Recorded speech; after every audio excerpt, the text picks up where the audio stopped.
গাহৰি বহুত বনাইছে, কিন্তু কেতিয়াবা লিচু দি গাহৰি খাইছেনে? বলক আজি লেচু দি গাহৰি বনাওঁ। পোৱালীয়ে মই লিচু বিচাৰি চিধা পালোগৈ দাই ঘৰ। গছজোপাত বৰ বেছি এটা লিচু নাছিলে, ওপৰলৈ উঠি মেলি কেইটামান পালো বাৰু। কিবা এটা বনাবলৈ হ'লেতো অলপমান কষ্ট কৰিবই লাগিব ন। লিচু দি পিছে গাহৰি খোৱাও নাই শুনাও নাই। আজি বোলো মই ট্ৰাই কৰি দিওঁচোন। লিচুটো হৈ গ'ল, এতিয়া নেক্সট যাব লাগিব গাহৰি ল'বলৈ। গাহৰি পিছে বৰ বেছিটা লোৱা নাই দেই, কি বা হয় সেইকাৰণে ৰিস্কটো লোৱা নাই আৰু। ঘৰ আহি পাই চব যোগাৰ কৰাত লাগি গলো। আজি বনোৱাৰ দায়িত্বটো মোৰ, বাকী কামখিনি ভণ্টি আৰু পোৱালীক দিছো। এতিয়া কেৰাহীত তেল অকণমান দি পিঁয়াজখিনি ভাজি লৈছো, তাৰ পাছতে দিছো গাহৰিখিনি। অকণমান সিজাৰ লগে লগে তাতে নিমখ হালধি আৰু খুন্দি থোৱা আদা নহৰুখিনি দি দিছো। ইমান পিছে জটিল কৰা নাই, একদম চিম্পুলকে বনাইছো। মাংসখিনি অলপমান ৰঙা হোৱা পাছতে সেই ভণ্টিয়ে কাটি থোৱা আলুখিনি দি দিছো। কি বনিব নাজানো, কিন্তু খোৱাটোতো আজি আমি খামেই। আৰু শেষত এতিয়া দিম আমাৰ মেইন বস্তুটো, লেচু ৰাইচ, লেচু।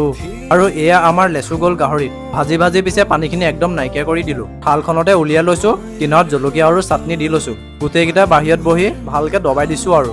কিন্তু সঁচা কৈছো, খাই বহুত ভাল লাগিল দেই।